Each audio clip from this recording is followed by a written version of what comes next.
नमस्कार, मी सारिका. S9च्या बातमीपत्रात आपलं स्वागत. एक नजर आजच्या ठळक घडामोडींवर.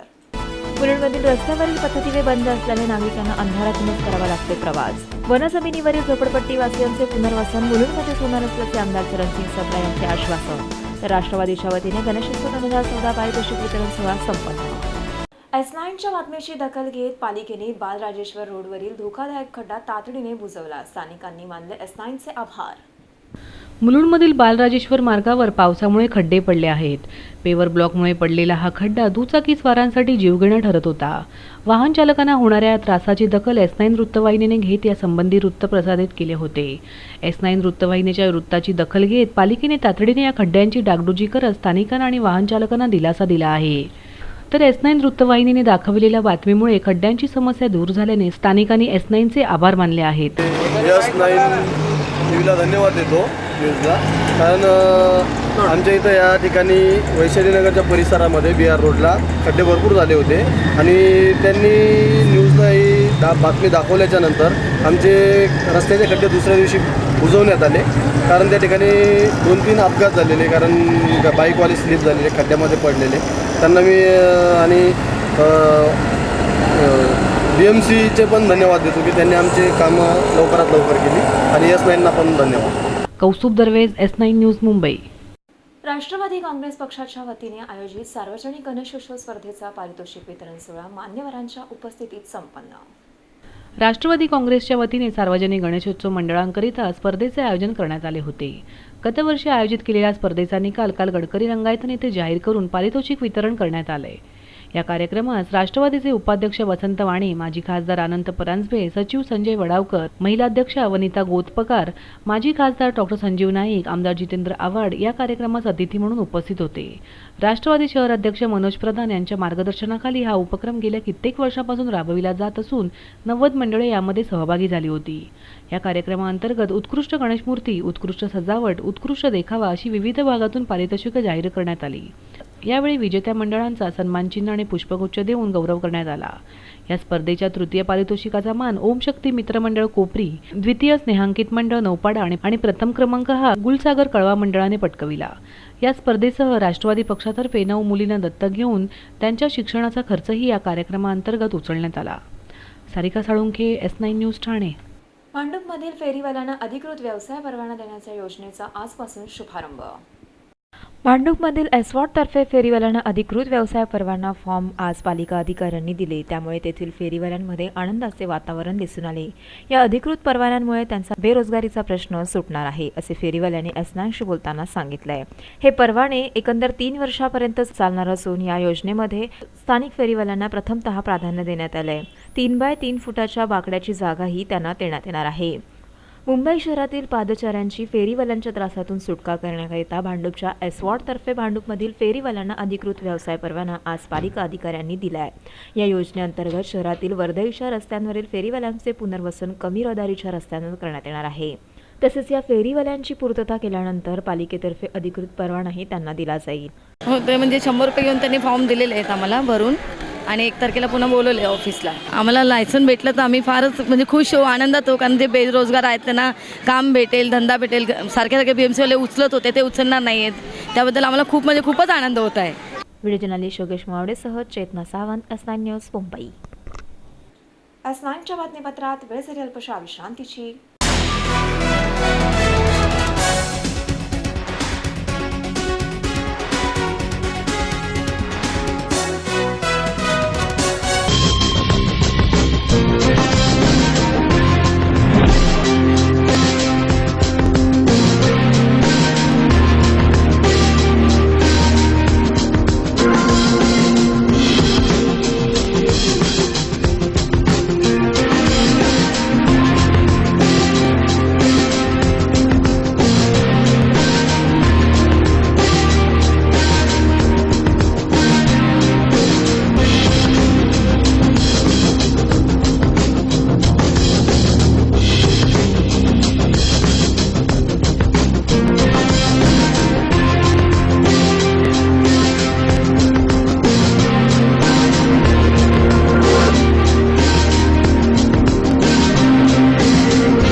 बातमीपत्रात आपलं स्वागत. शिवसेनेच्या वतीने गडकरी रंगायतन येथे कार्यकर्त्यांकरिता विजय संकल्प शिबिराचे आयोजन. शिवसेनेच्या वतीने गडकरी रंगायतन येथे कार्यकर्त्यांकरिता विजय संकल्प शिबिर 2014चे आयोजन करण्यात आले आहे. या शिबिराचे मुख्य उद्दिष्ट म्हणजे विधानसभा निवडणुकीत प्राप्त झालेला विजय आणि लोकसभा निवडणुकीच्या पार्श्वभूमीवर हा उपक्रम राबविण्यात आला. या कार्यक्रमाच्या उद्घाटन सोहळ्यात छत्रपती शिवाजी महाराजांची भूमिका साकारणारे अमोल कोल्हे, रुपेश म्हात्रे, गुलाबराव पाटील, खासदार श्रीकांत शिंदे, खासदार राजन विचारे, आमदार प्रताप सरनाईक, शिवसेना उपनेते अनंत तरे, ठाणे जिल्हा संपर्क प्रमुख आमदार एकनाथ शिंदे इत्यादी मान्यवर उपस्थित होते. उपस्थित मान्यवरांचा सत्कार करीत शिबिरास सुरुवात करण्यात आली. तसेच या कार्यक्रमाच्या माध्यमातून सदस्य नोंदणीही करण्यात आली. मार्गदर्शक विजय कदम यांनी प्रशासकीय सेवेतील मराठा टक्का, तर अमोल कोल्हे यांनी प्रसारमाध्यमाचा वापर, गुलाबराव पाटील यांनी बाळासाहेबांचा शिवसैनिक कसा असावा या विषयावर मार्गदर्शन केले. व्हिडिओ जर्नलिस्ट सागर सगळेकरसह सारिका साळुंके, S9 न्यूज ठाणे. म्हणून वैशालीनगर परिसरातील बालराजेश्वर मार्ग आणि आदिशक्ती मार्गावरील पथदिवे हे बंद असल्याने नागरिक हैराण. मुलुंड पश्चिमेच्या बालराजेश्वर मार्ग आणि आदिशक्ती मार्गावरील पथदिवे गेल्या आठवड्यापासून बंद असल्याने या मार्गावर काळोखाचे साम्राज्य पसरले आहे.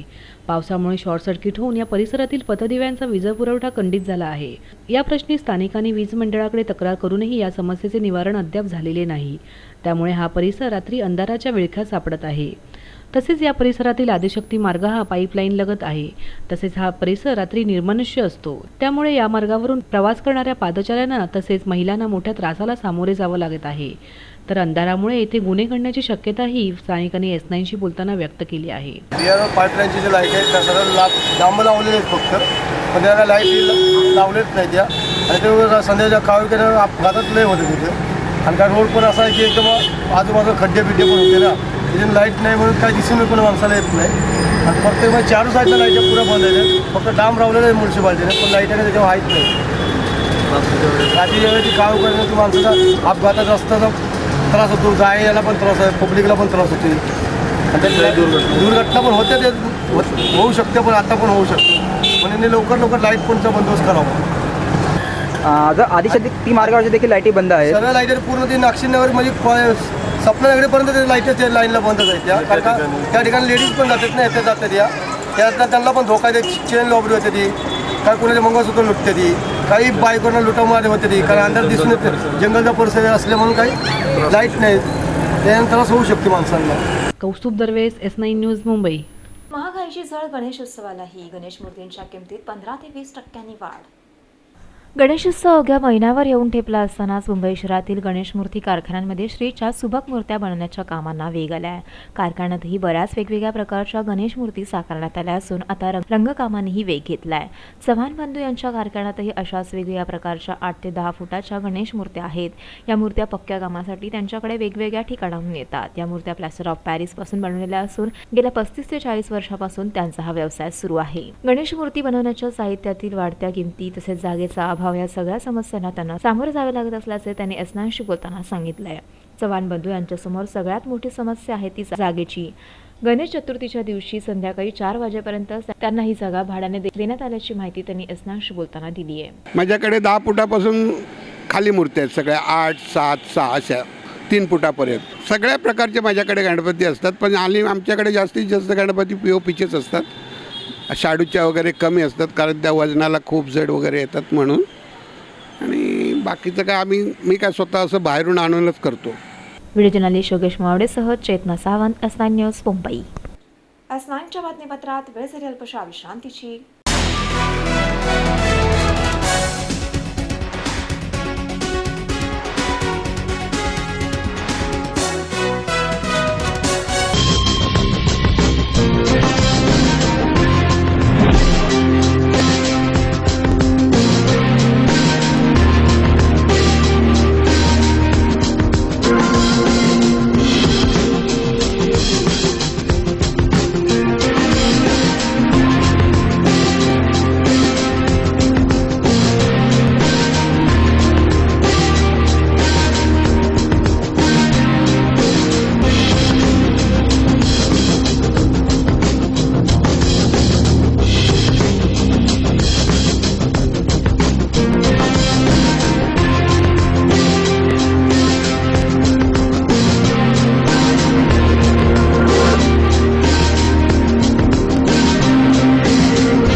S9च्या बातमीपत्रात आपलं स्वागत. मैदानी चाचणीत झालेल्या गोंधळानंतर पोलीस भरतीची लेखी परीक्षा सुरळीत पार पडली. मुंबई पोलीस विभागासाठीच्या भरती प्रक्रियेत 5 उमेदवारांचा दुर्दैवी मृत्यू झाला. या भरती प्रक्रियेत नियोजनाचा मोठ्या प्रमाणात अभाव दिसला. याच भरती प्रक्रियेची लेखी परीक्षा काल मुंबई शहरात 87 ठिकाणी पार पडली. मुलुंड पश्चिमेच्या VP रोडवरील SMPRS शाळेत लेखी परीक्षा घेण्यात आली.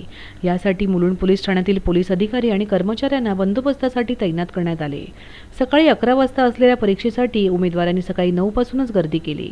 मैदानी परीक्षेच्या वेळेस नियोजनात झालेल्या त्रुटी टाळून लेखी परीक्षेचे नियोजन करण्यात पोलीस प्रशासनाला यश आल्याचे दिसून येते. त्याचबरोबर लेखी परीक्षेसाठी आलेल्या उमेदवारांनाही प्रशासनातर्फे करण्यात आलेल्या सोयींबाबत समाधान व्यक्त केले. Kaustubh Darves, S9 news, Mumbai. मुलुंडमधील वनजमिनीवरील झोपडपट्टी धारकांचे पुनर्वसन मुलुंडमध्येच होणार, आमदार चरणसिंग सप्रा यांनी दिली ग्वाही. मुलुंड परिसरातील वनजमिनीवरील झोपडपट्ट्यांच्या पुनर्वसनाचा प्रश्न कित्येक दिवसांपासून प्रलंबित आहे. या झोपडपट्टी धारकांचे पुनर्वसन मुलुंडबाहेर करण्यात येणार असल्याने स्थानिकांचा या पुनर्वसनाला विरोध होता. आमदार चरणसिंग सप्रा यांनी पुढाकार घेऊन या झोपडपट्टी धारकांचे पुनर्वसन मुलुंडमध्येच होण्यासाठी प्रयत्न केले. राज्य सरकारनेही या झोपडपट्टी धारकांचे पुनर्वसन मुलुंडमध्येच करण्यावर शिक्कामोर्तब केले. या निर्णयाची माहिती देण्यासाठी आणि झोपडपट्टी धारकांना याबाबत मार्गदर्शन करण्यासाठी ईशान्य मुंबई जिल्हा काँग्रेसतर्फे एका मार्गदर्शन मेळाव्याचे आयोजन करण्यात आले होते. या कार्यक्रमाचे आयोजन मुलुंड कॉलनी परिसरातील गुरुद्वाराच्या सभागृहात करण्यात आले होते. या कार्यक्रमात झोपडपट्टी धारकांच्या हक्कासाठी लढणारे सर्वपक्षीय कार्यकर्ते हजर होते. या मार्गदर्शन कार्यक्रमात मान्यवरांनी झोपडपट्टी धारकांना मार्गदर्शन केले. तसेच मुख्य मार्गदर्शक आमदार चरणसिंग सप्रा यांचा झोपडपट्टी धारकांतर्फे सत्कार करण्यात आला. आमदार चरणसिंग सप्रा यांनी उपस्थितांना मार्गदर्शन करीत मुलुंडमधील वनजमिनींवरील झोपडपट्टी धारकांचे पुनर्वसन मुलुंडमध्ये करण्यात येणार असल्याची माहिती दिली. एक तर आपल्या वन खात्याच्या वाईल्ड लाईफ प्रोटेक्शन ऍक्ट मध्ये तरतूद आहे. कलम 35(5) च्या अंतर्गत तुम्ही बघू शकता. कलम 35(5) च्या अंतर्गत राज्य वाईल्ड लाईफ प्रोटेक्शन बोर्डनी केंद्र वाईल्ड लाईफ प्रोटेक्शन बोर्डला बाउंड्रीच्या विषयी ते आपला मत मांडू शकतात. म्हणून मी माननीय मुख्यमंत्री साहेबांना पत्र दिलेलं आहे की तुम्ही संजय गांधी नॅशनल पार्क मध्ये ज्या ठिकाणी ही झोपडपट्टी आहे, ज्या ठिकाणी ही वसाहत आहे, त्या वसाहतीची बाउंड्री चेंज करून त्यांना वन खात्यामधून काढून टाका.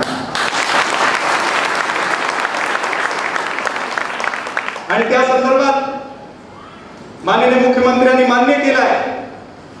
आणि येणाऱ्या काळात येणाऱ्या 15-20 दिवसाची मीटिंग असेल वाईल्ड लाईफ प्रोटेक्शन बोर्डाची राज्याची, त्यामध्ये 10 प्रस्ताव येईल आणि मग तो प्रस्ताव केंद्र शासनामध्ये राज्य शासन पाठवेल.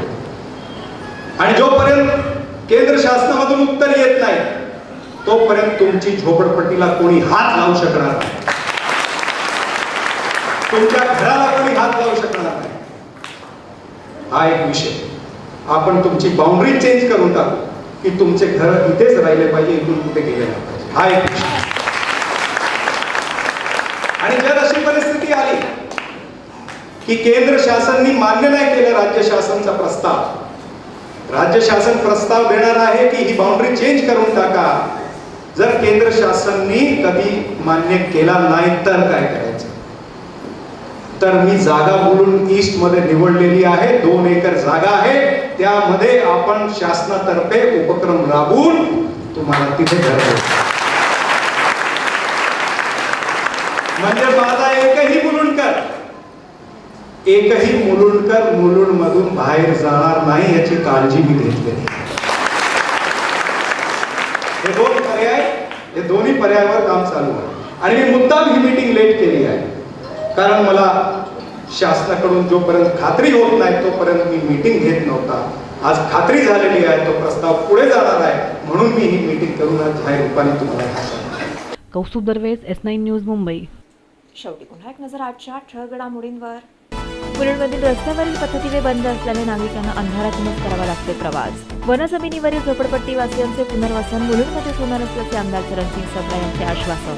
तर राष्ट्रवादीच्या वतीने गणेशोत्सव 2014 पारितोषिक वितरण सोहळा संपन्न. S9च्या बातमीपत्रात इथेच थांबू. तोपर्यंत नमस्कार.